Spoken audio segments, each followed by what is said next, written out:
Ciao a tutti, sono Marco e vi do il benvenuto su Red Pill DIY, una community di persone sveglie e creative che sperimentano soluzioni fai da te alternative e off-grid. Mi scuso in anticipo se audio e video non sono al top, ma farò del mio meglio per condividere con voi le mie idee ed esperienze in modo chiaro ed efficace. Il punto di forza del canale sarà la community, attiva e desiderosa di condividere idee e progetti fai da te, alcuni dei quali realizzeremo insieme con il contributo di tutti. Sì, perché insieme siamo più bravi.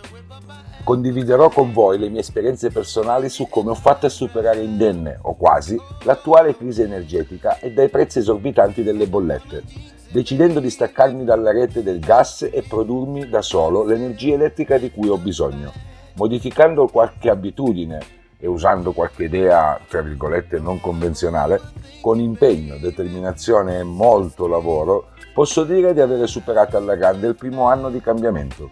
Ne è scaturito che dopo molte ore di sperimentazione e test effettuati ho acquisito molte conoscenze e vorrei condividerle con voi.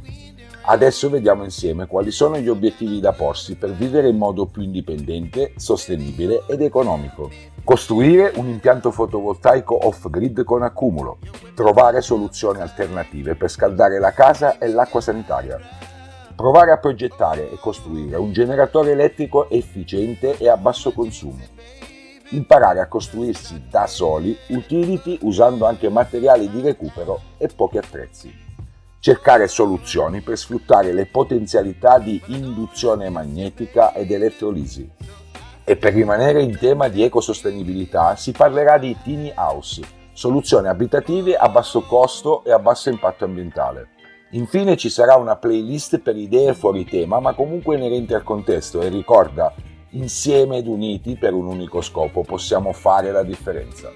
Allora, se ti piacciono gli argomenti che tratteremo nel canale e vuoi imparare a vivere in modo più sostenibile, iscriviti a Red Pill DIY ed entra a far parte di questa avventura insieme a noi. Grazie per avermi seguito fino alla fine e spero di essere riuscito a trasmettere il messaggio. Non dimenticare di attivare la campanella per rimanere sempre aggiornato sui nuovi contenuti e di condividere i video con i tuoi amici per aiutare la comunità a crescere. Ciao, ci vediamo nel prossimo video.